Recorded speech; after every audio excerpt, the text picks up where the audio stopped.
Comenzamos, pues.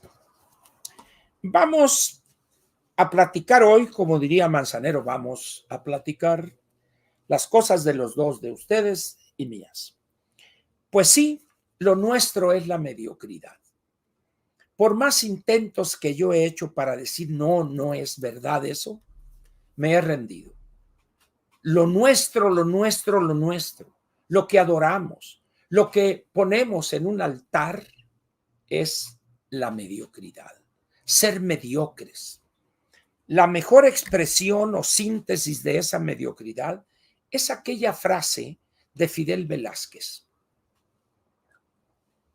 que algunos, pues que tengan la suficiente edad, van a recordar inmediatamente quién era Fidel Velázquez, porque muchos jóvenes no tienen la menor idea. Dijo, el que se mueve no sale en la foto. ¿Qué significa eso? La aquiescencia, la cobardía frente al poderoso, el agacharse, el mentir para quedar bien con el poderoso. Eso significa el que se mueve no sale en la foto. Vea usted a Fernández Noroña, lo traen como trapeador ahí. Bueno, pues esa es la forma de hacer política en México. La mediocridad. No estoy diciendo que Gerardo sea un genio, un teórico político, un Norberto Bobbio, un Sartori, no.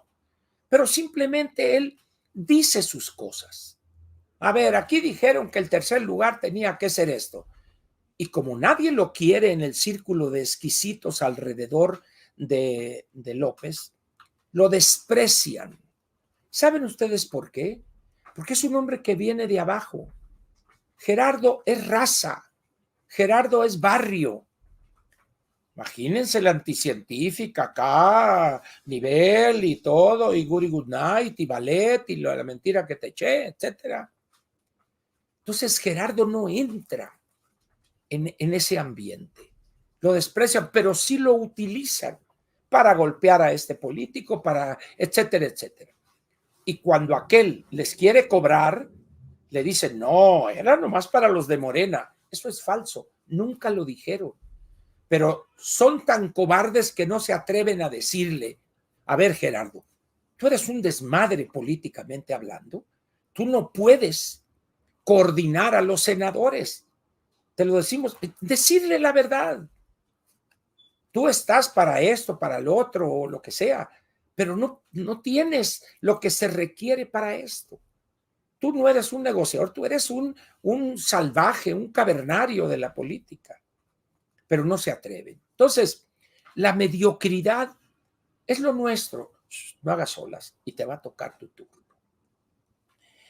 La mediocridad, eso mina la fuerza de una sociedad, de un partido y de un país entero. ¿Por qué? Porque premiamos el llevarla suave, el acumular años de horas nalga. Ustedes ahorita veremos los currícula de los nominados o designados. Habría sido más fácil que en vez de recetarme títulos y maestrías acá dijeran, la fulana tiene 35 millones de horas nalga en el gobierno federal. Ah, bueno, lo entiende uno perfectamente, pero no me digan que tiene un doctor, ignoramos causa por acá y esto y que el otro, cuando son simples burócratas que en su vida han planteado una medida disruptiva para enfrentar el desastre que somos como país. Y esos son los que adoramos y los tenemos a los comentaristas. Ha sido muy bien recibido el primer paquete y ahora el segundo. Los empresarios están muy contentos. Ténguele que están muy contentos. Una bola de cobardes que no se atreven a decir dónde están los empresarios, 2 o 3 que deberían estar en el gabinete. ¿Por qué? Porque los empresarios son los que mueven la economía de este país. ¿Dónde están? Verdeguer, su familia, tiene negocios, pero él es un burócrata de la agricultura internacional, de la burocracia dorada de la ONU. Esos son, no son más que eso. Entonces en México se premia la mediocridad. No, tú Ángel, tú eres muy enojón, con todo el mundo te peleas. No me peleo. digo lo que pienso que es correcto frente a esta barbarie administrativa, política. Punto. Eso está mal visto. En esas condiciones, pues, ¿qué es lo que tenemos? Vayamos a algo que usted seguramente ya conoce, ¿verdad? Y para que digan que no anden diciendo que yo invento las cosas, aquí está. Claudia Sheinbaum, presidenta, lo cual es un error gramatical, pero bueno, cada quien, del 2024 a 2030. Muy bien. Y son la semblanza del segundo paquete de la señorita o señora Luz Helena González Escobar, les voy a nombrar, David Kershenovich Stalnikovitz, vamos a ver, este tiene 3 hojas, este es pesado, Raquel Buenrostro Sánchez, ya llevamos 3, Jesús Antonio Esteva Medina, Edna Elena Vega Rangel y nada más. El suavecito, el de, bueno, me van a pedir que yo esté aquí en Hacienda y hoy yo te araño y esto y lo otro, no asistió. ¿Por qué? La verdad, y no se atreven a decirla, es que Rogelio Ramírez de la O no quiere estar en Hacienda, pero no lo dejan ir. Algo le saben, algo delicado verdaderamente le deben de saber, que lo tienen agarrado de sálvase a la parte y tú te quedas. Y la posición de la anticientífica es, a ver, este desastre me lo hicieron tú y Yorio, el que voy a recibir. No se opusieron a las locuras del bulto, así es que me arreglan esto.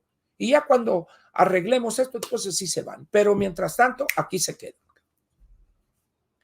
Entonces, va a llegar el momento en que le van a decir, ¿sabes qué? Sácate de aquí, vámonos, órale, fúchila, agarra tus cosas y pélate. Y a Yorio le van a decir lo mismo. Por eso no apareció en este grupo de 6. Muy bien. Estos datos o estas cosas que voy a leer aquí son de este documento donde es del equipo de la anticientífica. Luz Helena González Escobar es economista por la UNAM, maestra en Derecho por la Universidad Tecnológica con una especialidad en Derecho Fiscal. Cuenta con un máster en urbanismo por la Universidad de Cataluña. Debo de agregar aquí, en la columna de hoy de Sergio Sarmiento en el periódico Reforma, donde es colaborador de hace, creo, no sé si me equivoque, Sergio, más de 30 años, o desde que se funda, aparece Reforma aquí en la Ciudad de México. Sergio es comentarista, editorialista, y con una posición interesante en esta Universidad por la Libertad, etcétera, etcétera. Creo que son más de 30 años ya. Dice, revisé todo esto, pero no hay una Universidad de Cataluña. No existe eso. Esa universidad no existe. Lo menos que podía uno esperar ante la columna de Sergio Sarmiento es una aclaración de la misma Luz Helena y decir con todo respeto, Sergio, aquí está mi título, la universidad es esta, está ubicada en tal parte, por acá, por acá, por acá, pero no, calladitos. Entonces, esto lo único que hace es generar una desconfianza. Luego dice, es egresada del programa de estudios avanzados Leadership for Environment and Development del Colegio de México. Qué raro, porque yo pensaría pues que sería liderazgo para el ambiente y el desarrollo, pero bueno, ya se ha hecho bilingüe el Colegio de México, y por si faltare algún título, dice, además tiene un diplomado en desarrollo sustentable por la Universidad Iberoamericana y diversos estudios de especialización en urbanismo y finanzas. Muy bien. Pero ¿cuál es la realidad de lo que ha hecho la señora maestra Luz Helena González? Hacer horas glúteo. ha sido una burócrata en el gobierno de la Ciudad de México, desde que llegó Claudia, ahí se la llevó, en las áreas de un fideicomiso, finanzas, etcétera. Eso es lo que ha hecho, estar sentada en un escritorio, estar revisando y firmando. Toda esa cosa que urbanismo y que acá, sepa nada, es puro cuento para engañar incautos. Y tan es así que ahí les va. Nomás para que no digan que yo ando inventando cosas. Permítanme ustedes. Como diría el clásico, permítame. Bien. Vamos a ver, ¿dónde estás? Aquí está. Esta es una nota del periódico Reforma, y aquí está para los que digan que no es cierto. Objetivo, garantizar soberanía nacional, González Escobar.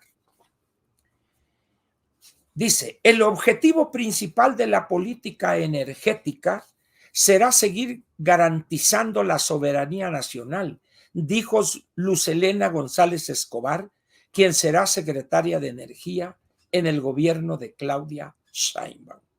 Y dijo más, en eso creemos. Ese fue el mandato del pueblo de México y nosotros estamos aquí para servir al pueblo de México. Para empezar, maestra González Escobar, el mandato del pueblo no fue ese. Lo único que hizo el pueblo es votar por la que era candidata a la presidencia de la República. En ningún momento le preguntaron, oye, ¿y qué piensas tú para Pemex y la política energética? No. Así es que bájele 3 rayitas. Pero si estas dos frases aquí, o estas 5 líneas que leí, las hubiera ella dicho en la campaña terminada de Luis Echeverría, a punto de tomar posesión 2 o 3 meses antes, habrían caído como anillo al dedo. Pero decirlo ahorita, 64 años después, es una soberana estupidez frente a la realidad energética del mundo y de México. Garantizar la soberanía nacional. Dice uno, a ver, señorita González, ¿no ha revisado usted los números del volumen de extracción diaria de Pemex en los últimos 4 años, 4 años y medio?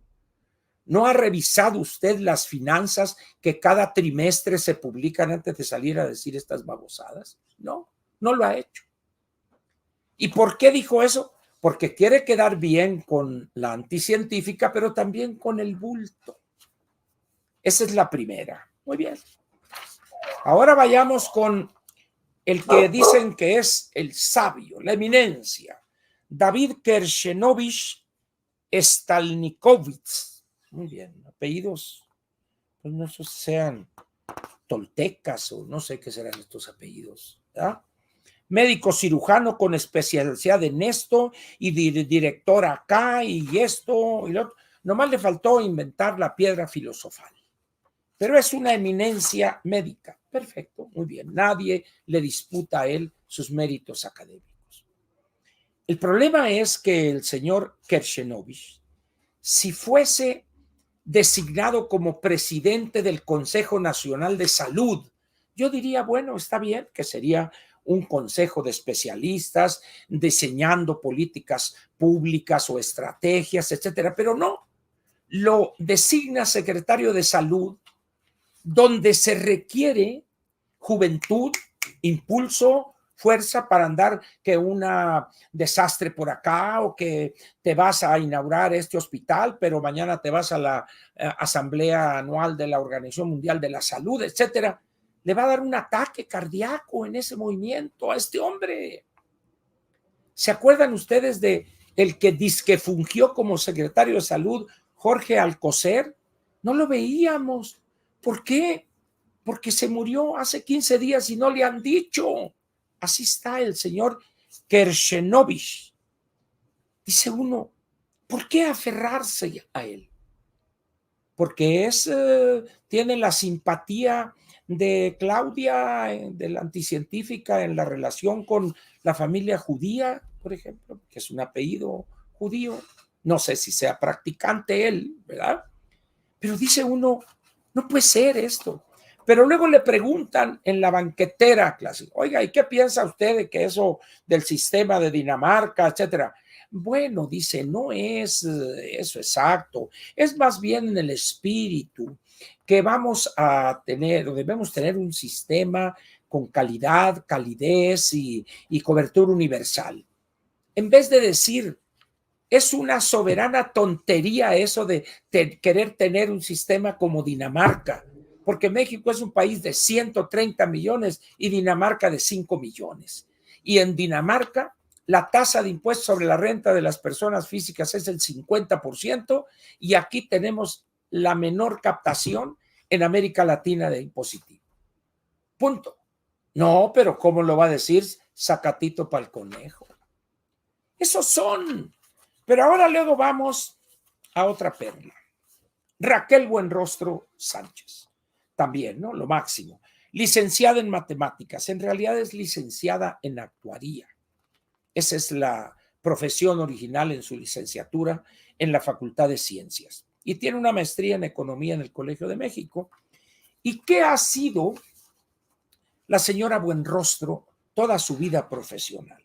Una burócrata. Ella llega a Petróleos Mexicanos con Pepe Toño González Anaya, con el doctor José Antonio González Anaya, y ahí estuvo. Estuvo con él primero en el Seguro Social, se va a Pemex, y luego de ahí ella se incorpora al gobierno de López como oficial mayor de la Secretaría de Hacienda, encargada de concentrar todas las compras de medicamentos desde su oficina, desde su escritorio, porque había mucha corrupción en el sistema. No pongo en duda que había corrupción. Y afirmo que la sigue habiendo. Y además afirmo también que la seguirá habiendo en los años por venir. Bueno, pero la nula experiencia de la señorita Raquel Buenrostro, porque tengo entendido que no está casada, no es señora hasta donde sé, ¿verdad? Hizo un desastre donde desbarató ese sistema que corrupto y todo funcionaba, al grado tal de que todavía hoy, al final de este gobierno, no se ha resuelto ni siquiera para tener el mismo que teníamos en noviembre del 2018 del sistema de compra de medicamentos. De ahí la saca el presidente y la manda al SAT, porque tiene fama ella de que es, lo digo con respeto, maestra, de que es cabrona ella. Y ahí va al SAT. En ese entonces la idea es sáquele lo más que pueda a estos ricos que se oponen a la 4T. Y los jaló uno a uno. Y hubo casos donde un personaje dijo, a ver, está bien, porque ella utilizaba la amenaza, si no ceden a esto y pagan acá, hasta causas penales y etcétera, etcétera. Entonces él dijo, ¿cuánto es? Pues que 8,000 o 7,000, ahí está el cheque, ya no estén jodiendo, vámonos. Pero los ignorantes de cómo funciona la captación de impuestos pensaron que eso iba a ser todos los años. Téngale. Eso es lo que se llama ingresos no recurrentes. Evidentemente, un año después se vio pues que no era posible eso y ya se acabó el encanto. Y ahí estuvo en el SAT, se peleó con todo el mundo, tiene un carácter, como diría el clásico, y ya es decir, peor que el mío. Y luego de ahí, cuando la tía Tatis, pues ni siquiera sabe la definición de economía, la mandaron a economía y luego vas para afuera, porque no sirvió para nada la señora. La tía Tatis valió lo que se le unta al queso en esa secretaría, y entonces llega la señorita, Raquel Buenrostro, a economía. Una ciencia, un área que nunca había practicado. ¿Por qué? Se hizo una maestría en el Colegio de México, punto.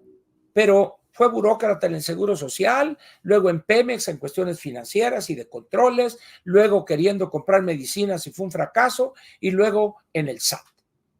Entonces aparece en la Secretaría de Economía y termina peleándose con los Estados Unidos, defendiendo las estupideces disque ecológicas de López Obrador, que el maíz transgénico, no, y que esto y que el otro, etcétera.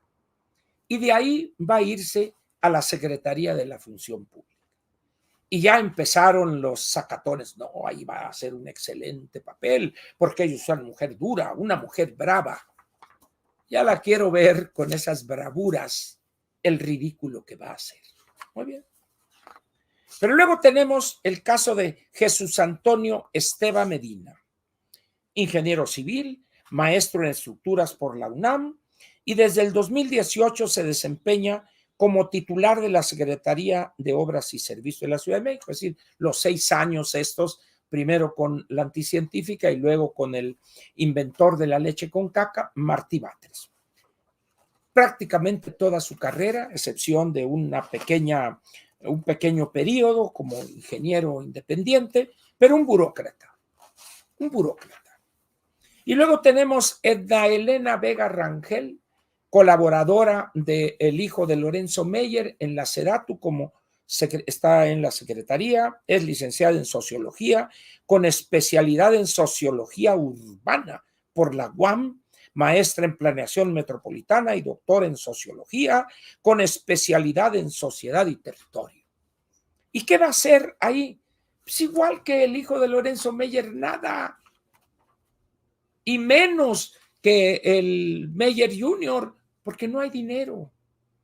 El país es un desastre en materia de ordenamiento territorial. Nadie respeta las cosas. ¿Por qué? Porque no se atreven, porque están los amigos de Andy, los socios de Bobby, el otro, etcétera. Y no sirvió para nada esa secretaría. Ahí estuvo trabajando esta señora, haciendo, como es regla, horas glúteo. Muy bien. Entonces aquí tenemos 5, pero nos faltó el estrella de estrellas, el suavecito, el delicadito de Hacienda, que dicen que no asistió porque acababa de llegar de Londres, a donde fue a calmar, dicen, a calmar a los inversionistas. Y en el boletín dice, es que les dijo, señores, la anticientífica va a moderar la reforma judicial. Dice uno, ¿por qué en verdad somos tan tontejos los mexicanos para creer esas mentiras que ponen en los boletines? Y he llegado a pensar que efectivamente, porque nos tragamos esas ruedas de molino, fue a convencerlos. ¿De qué los va a convencer? Cuando aquellos en Londres que tienen manejando las finanzas del mundo de hace 300 años, cuando menos, que saben, como diría el clásico, la neta del planeta, de la tragedia actual de las finanzas públicas. En esas condiciones, dice uno, y si nos juntamos con los del primer paquete, o son especialistas en acumular horas nalga, la burocracia, o son personas aquiescentes que jamás se han atrevido a hacer un planteamiento disruptivo frente al desastre que es México. Esa es la característica principal de estos 2 paquetes. Pero cuando lee usted a opinantes distinguidos, esos nombramientos de gente con dominio técnico, con capacidad científica, y este gabinete se diferencia del bulto, porque ahora sí la técnica, y una bola de babosadas. Y por allá los disque empresarios, estamos contentos porque ahora sí, y esto, contentos. Tienen miedo, es lo que tienen. Miedo, pánico tienen, porque saben que la mano la tiene muy dura, muy pesada la anticientífica. Por eso planteo hoy, lo nuestro es la mediocridad. Porque un mediocre se conforma con lo que hay, no le mueve al asunto. Él acepta algo así, hombre, pues así ya la llevamos. No hagas olas, Ángel, hombre. Luego vemos, hombre. Ahorita por lo pronto hay que hacer las cosas como dice la secretaria. Entonces dice uno, bueno, pues allá ustedes, ahí les dejo el gallo muerto, acábenlo de pelar. Pero ahora vamos a una cosa un poco diferente, que tiene que ver con esta realidad que estamos enfrentando. Este documento que está aquí es el comunicado de prensa de la Secretaría de Hacienda, expedido o dado a conocer hoy, 28 de junio. Es el comunicado en relación con las finanzas públicas y deuda pública a mayo del año 2024. Muy bien. Y acá tengo yo un documento que es el que me gusta analizar, porque es un documento muy completo, que es este, que es un documento mensual donde viene la información detallada de finanzas públicas y deuda pública enero-mayo del 2024. Muy bien. Primero, un dato. Estos babeantes seguidores de López, incluyendo todos los funcionarios y todos, Llorio, el mismo Ramírez de la O, la anticientífica y la otra, el otro, etcétera, es que con este gobierno no ha aumentado la deuda. Muy bien, ahí les va. Datos, repito, de la Secretaría de Hacienda, ¿eh? O sea, no son datos míos que yo haya inventado, son datos de la Secretaría de Hacienda y Crédito Público. Aquí está. Muy bien. Nos dice Hacienda lo siguiente, o más bien nos dijo en noviembre de 2018, es decir, el 30 de noviembre del 2018, en realidad nos lo dijo un mes después, porque esta información lleva un desfase de 30 días.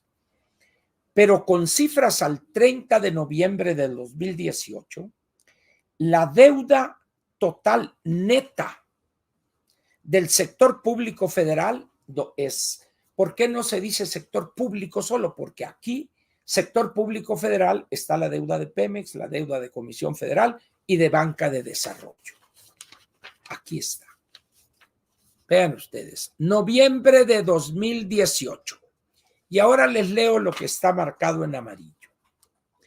A noviembre de 2018, Peña Nieto dejó al siguiente gobierno una deuda neta del sector público de 10.7 billones de pesos. 10.7.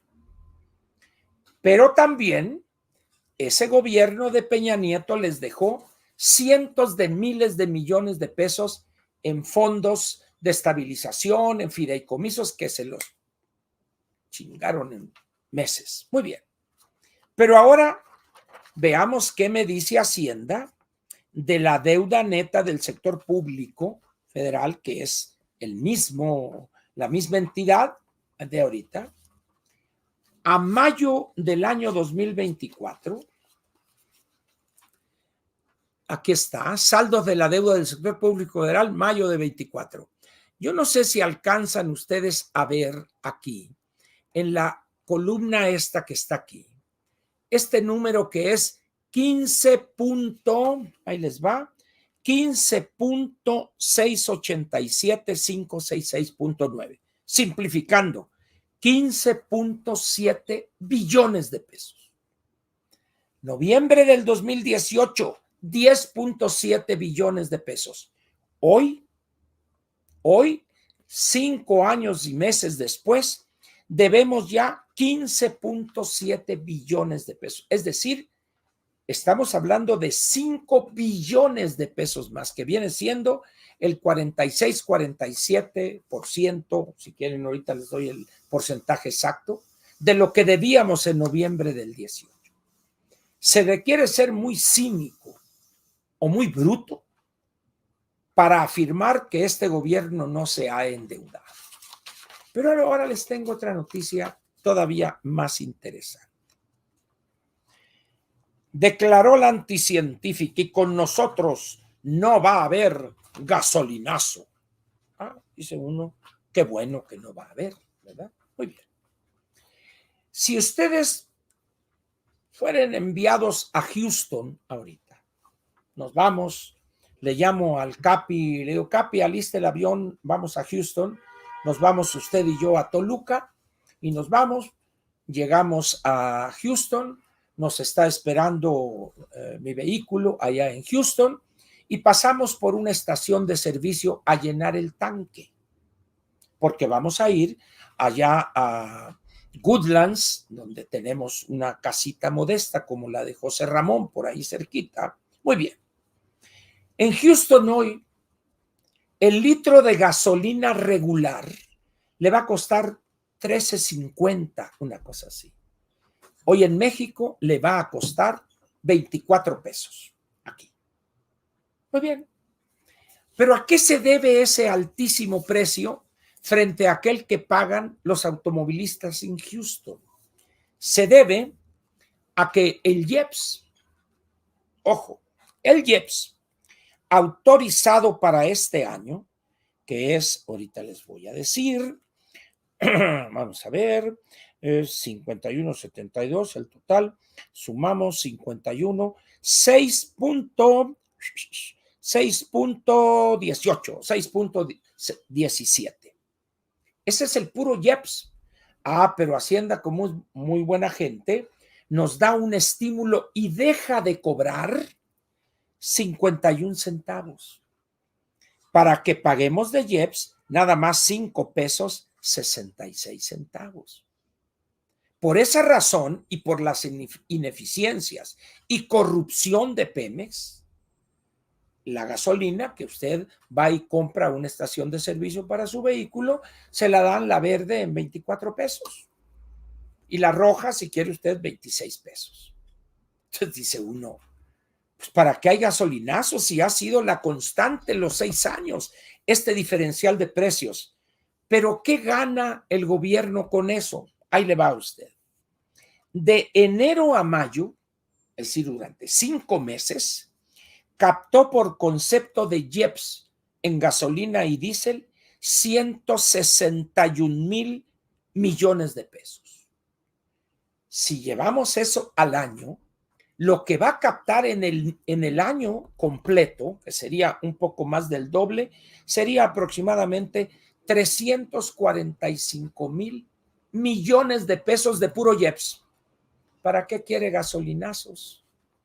Si aquellos locos absurdos que se van a Estados Unidos en vez de irse a Cuba o a Nicaragua o a Venezuela, pagan allá la gasolina a 14 pesos. Y aquí, porque son muy patriotas, la pagan a 24, 25. Pues por ese manejo del IEPS, Hacienda va a captar en este año alrededor de 350,000 millones de pesos. Tranquilamente. Y eso ayuda a compensar la caída en el IVA y en el impuesto sobre la renta. Entonces, cuando a usted le digan, no ha habido gasolinazos, pues ¿para qué? Si con ese precio de la gasolina, ¿para qué carajos queremos gasolinazos? Esa es la realidad, nomás en un concepto como este, el IEPS, gasolinas y diésel, que a usted le ocultan. Y que usted recordará cuando yo estaba con Pascal, cada viernes hacíamos un análisis de este indicador, cada viernes religiosamente. Vea usted a los opinantes, quienes revisan esto y le hacen a usted la cuenta. En Houston, 13, 14 pesos y aquí 25 pesos la regular. Pues ¿para qué? Si el gasolinazo ya está.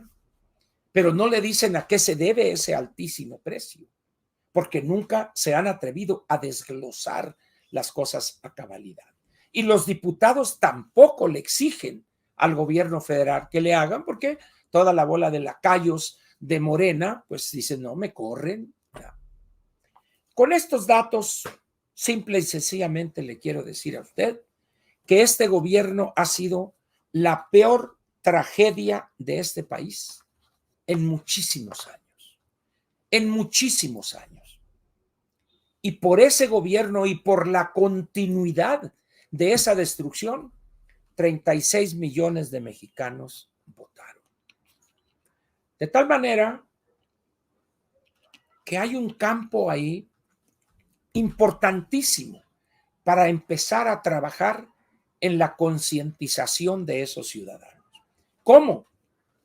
Entrando a los partidos y exigiendo desde adentro de los partidos una campaña masiva para que cada viernes le digamos a los automovilistas, mira, esta es la estructura de cosas. En Houston, en Ciudad Juárez, en El Paso, perdón, en San Antonio, etcétera, etcétera. Esto es lo que cuesta. Y aquí, esto es lo que cuesta. Y luego, de IEPS han cobrado cada mes tanto, tanto, tanto, para darle elementos sencillos, claros al ciudadano del desastre, de la tragedia que es este gobierno. Y no me voy a otros indicadores del uso de esos recursos porque lo cansaría a usted.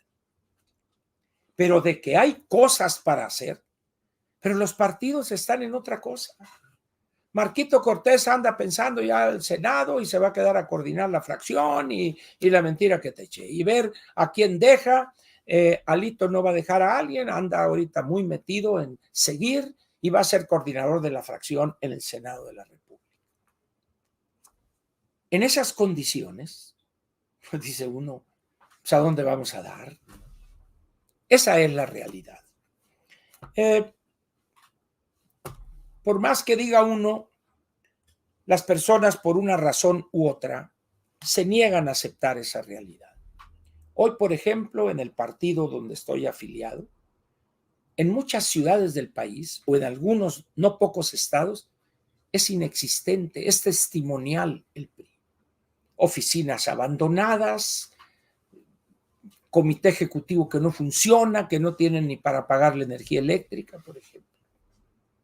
Pero eso sí, hacemos ceremonias y ahora y aquí llevamos a Jorge Alcocer y una conferencia de Diego Valadez y por acá y va este y el otro. Así, Morena va a seguir ad infinitum, por siempre. ¿Por qué? Porque los partidos que tienen recursos públicos para desarrollar ciudadanía y fortalecerla, desarrollar cultura cívico-democrática en el ciudadano, pues las dirigencias están en lo suyo. Las 7, bueno, las 6 porque ya chupó faros el PRD. Vamos a esperar, pues, qué sucede con los números definitivos del Senado de la República y nada me gustaría más que no obtuvieran los 86 senadores, como todo parece indicar que no van a obtener ese número mágico. En ese momento habría que empezar a presionar para que Movimiento Ciudadano, el PRD, que creo que va a tener 2 senadores ahí, ya sin partido, por supuesto, y el PRI y el PAN, convenzan a los integrantes de esas 4 fracciones que por ningún motivo deben ceder ante las presiones y amenazas y lo que quieran ustedes de Morena. Porque si les tumbamos en ese momento, en la sesión del Senado, ¿qué procede una vez que termina la sesión? Simplemente, de acuerdo con el resultado de la votación, al no alcanzar la mayoría calificada, ¡pum! Vale, va para atrás. Y se jodieron esas 5 reformas constitucionales y las otras 13 tendrían la misma suerte. Ahí empezaría la oposición a trabajar en pos de un resultado diferente en el año 2027. La pregunta aquí que quedaría, y quiero dejársela a usted, ¿se atreverán Dante Delgado? ¿Se atreverá a Alejandro Moreno y Marco Cortés o quienes funjan como dirigentes nacionales de esos 3 partidos a sostenerse? Es la pregunta de los 64,000 millones de pesos, porque en aquel entonces eran 64,000 pesos, pero convertidos a los actuales quizás en una cantidad estratosférica. Muchas gracias por su atención y aquí termina la parte editorial de Platica con Ángel. Déjenme ver si encuentro aquí a la mano el documento de Integralia, aquí en este papelero que tengo, aquí está, para que luego no digan que ando inventando yo que la fracción del PAN, del PRI, etcétera. Es un documento completísimo que ya lo recomendé aquí. Y dice en la página 4, repito lo que dije en aquella ocasión, resultados de la elección federal. En diputados no me interesa porque ahí va a ser obvio que van a tener la mayoría calificada. Ya declaró la Lupe, mi paisana, que van a respetar el 8% de sobrerepresentación. Ojo, como está establecido claramente en el artículo 54 constitucional. Pero en el Senado de la República, como diría el clásico, peloteros de Guaymas. Ahí les van a ustedes. Morena, cómputos distritales. Es decir, ya se llevó a cabo el PREP, los conteos rápidos, etcétera.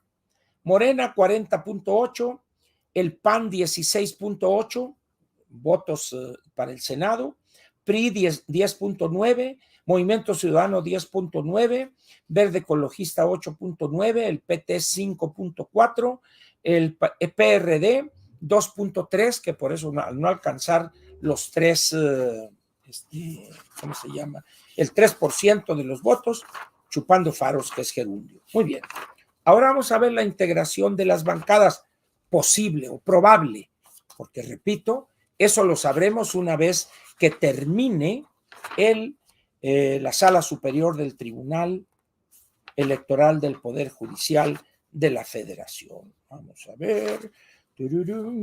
Aquí está. Distribución del Morena y aliados. Aquí está. Senado de la República. Ya lo había comentado esto. PRI 13 más 4 o 3, creo que va a tener entre 16 y 17, es lo que dice Integralia. Aquí está. El PRD 2, queda con 2. La suma total de los senadores del PAN, del PRI y del PRD van a ser 40. 40. Que viene siendo de los 128, viene siendo el 31.3%. Pero Morena, el Verde y el PT van a tener 83 diputados de acuerdo con este modelado que hace Integralia, que es el 64.8%.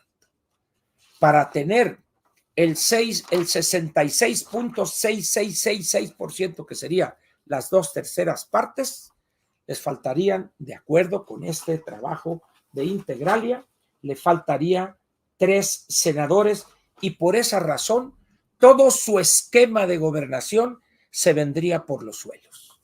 Por eso hay que estar muy atentos a esto. Entonces, cuando digan, vamos a lograr la reforma judicial y eso, si no obtienen los 86 senadores, que se olvide desde Arturo Saldívar y todo el Mier y Monreal y toda esta runfla de inútiles, así su plan C. Esa sería la mayor victoria que la oposición podría obtener como consecuencia de los resultados definitivos de la elección de este 2 de junio. Aquí termina la parte editorial de Platica con Ángel, correspondiente al viernes 28 de junio del año 2024.